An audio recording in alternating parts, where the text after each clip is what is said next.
Hi guys! It's me, Mitch Official. Welcome back to my YouTube channel. At kung hindi ka pa nakapollow sa aking social media account, i-follow mo na ako. At kung hindi ka pa nakasubscribe sa aking YouTube channel, mag-subscribe ka na at i-click ang notification bell para lagi kang updated sa aking bagong uploads.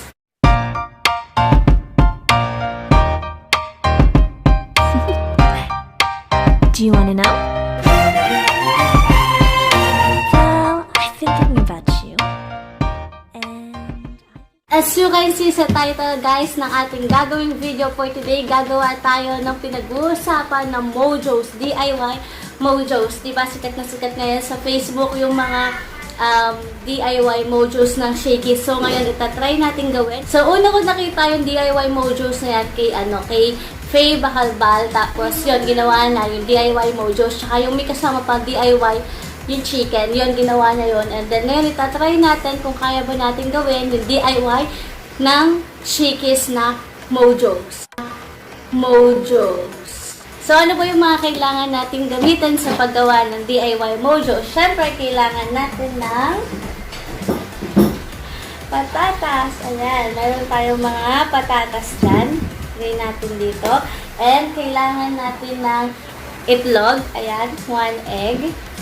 And, kailangan natin ng breading mix. So, kahit ano namang brandang breading mix pwede. Pero ako, eto, meron kami dito na crispy fry original breading mix. So, eto yung gagawin natin pang-coat sa ating patatas. So, yan lang tatlo ang basically na kailangan natin gamitin sa paggawa ng DIY Mojos.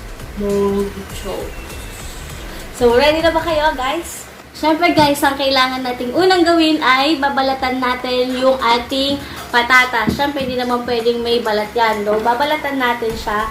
Wala tayong peeler. Ano ba yan? So, ganito balatan natin.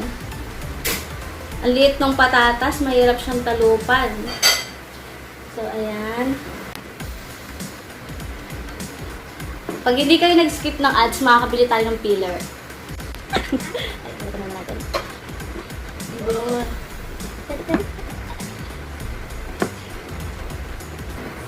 Ang kapal ng ang kapal ng mukha mo. pero di ko kaya bumitaw at bigay Makapal yung pagbalat natin. Tingnan mo, kalahati ng laman.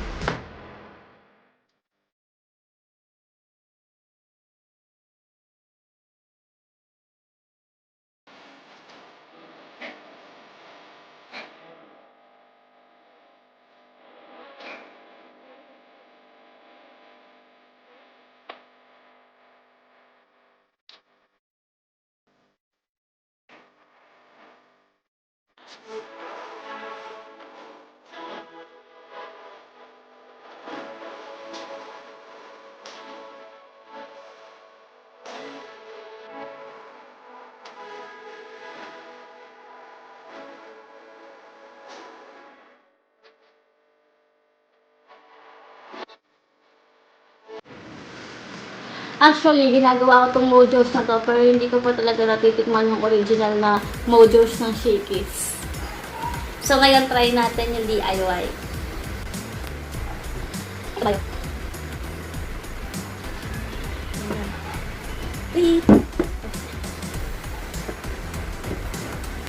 Napapansin nyo ba, parang sunod-sunod na video ko dito sa YouTube ko, puro pagkain, di ba? Di naman tayo napag-aalat ang mga mahilig kumain.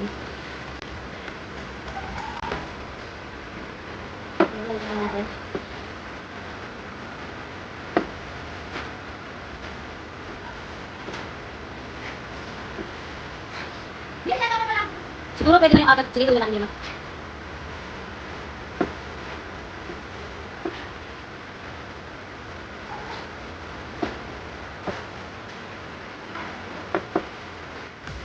Pero pwede naman siguro hindi tatanggalin yung balat kasi yung iba nakikita ko hindi nila tinatanggal yung balat. Ngayon, ang next na gagawin natin is hahatiin natin yung ating patatas in thin slices. So, try natin. Wala tayong, tawag din eh. Yung pang hiwa, dito na lang. Ayan. Siguro ganito. Mas manipis, mas maganda yung ating magagawa. Kasi ginagamit yung ano, ang kala na yun.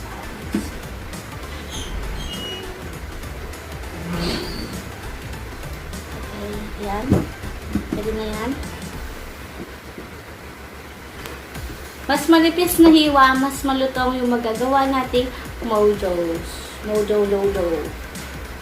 Saan kasi yun yung Mojo Jojo? Hindi kayo suma. Ito. Mojo Jojo.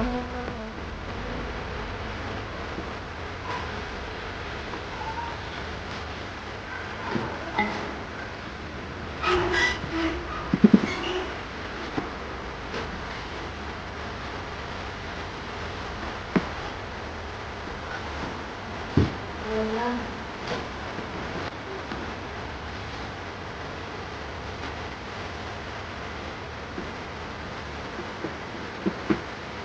Last.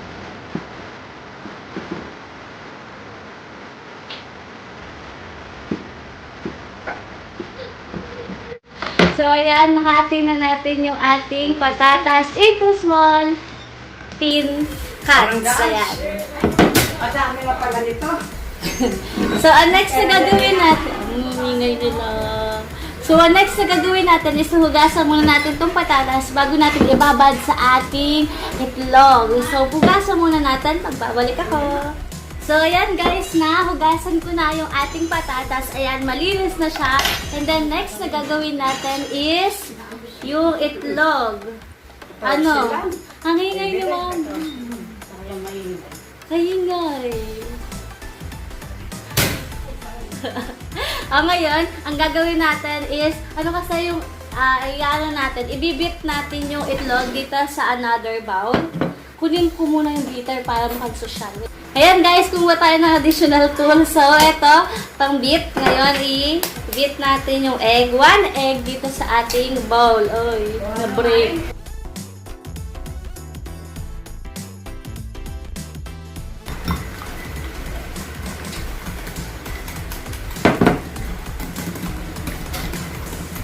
Yan, na-beat na natin yung egg. Next na gagawin natin, ilalagay natin, set aside muna natin yung itlog.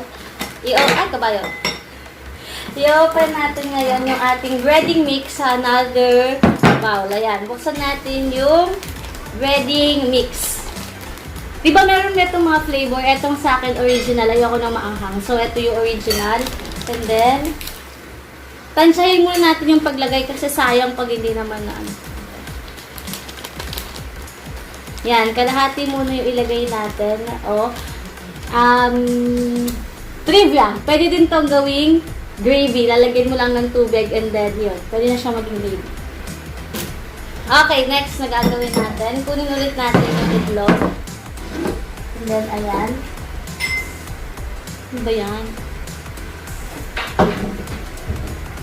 So, as you can see dito, meron tayo dito yung pang-samgyupsal. So, dito ko iluluto yung ating mojos para, di na tayo pupunta doon sa kusina. Electrical naman to. Sinasaksak naman tong, panluto na to. Kaya dito na lang tayo magluluto. So, next, ang gagawin natin, una, yung ating patatas is ilalagay natin sa itlog. Ayan, i-dip lang natin sa itlog. Princess, kahit naman pala ng kali. So, yan, i-dip lang natin sa itlog. And then, next, ay ilalagay natin sa... Ang hingay na! So, pagka-dip natin sa patatas, ilalagay natin sa ating breading mix. Ayan. Dapat coat na coat or balot na balot yung ating potato. Para mas masarap. Mas marami, mas masarap. Ayan. So, after natin, ayan, set aside muna natin. Kanina lang natin siya. Next, para kaya mabilis, lagyan na natin itong mga, ayan, diba? Tapos, ilalagay na lang natin siya sa ating gravy, sa ating breading mix. Ayan. Bango. May manok. Ayan, lagay lang natin. Ilub-lub-lub lang natin. Ganyan, set aside. Pwede din siguro itong pang negosyo. Yan. Okay na yan. Kung wala naman kayong breading mix, pwede naman kayong gumawa ng sarili yung breading mix na flour at saka yung mga pan-seasoning, di ba? Ginagawa naman yung pagpiprito ng manok. Ayan. Lagay lang natin.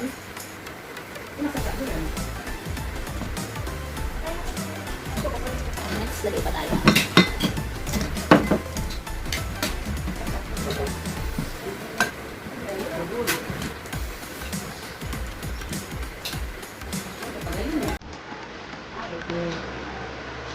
Ay! Nagpatay! Ay!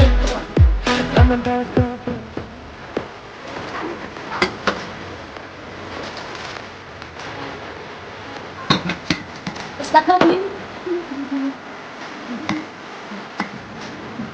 Bulutin lang natin sa red. Ay, bakit yung puno lang?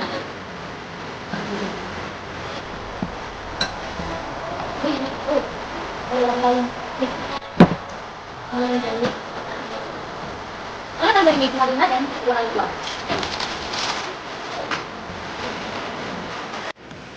Okay, pag okay na yung ating potato na binalot ng ating breading mix, ang gagawin natin is i-deep fry naman natin ngayon yung ating potatoes.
So guys, luto na ang ating DIY mojos. Ito na siya, oh.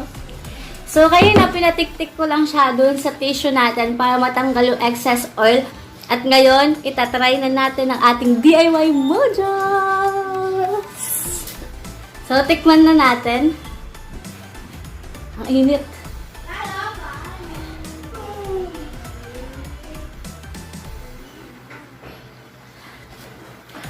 Mainit.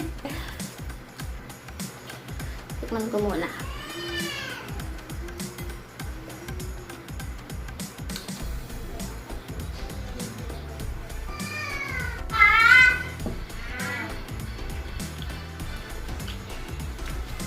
So, meron tayo ditong gravy.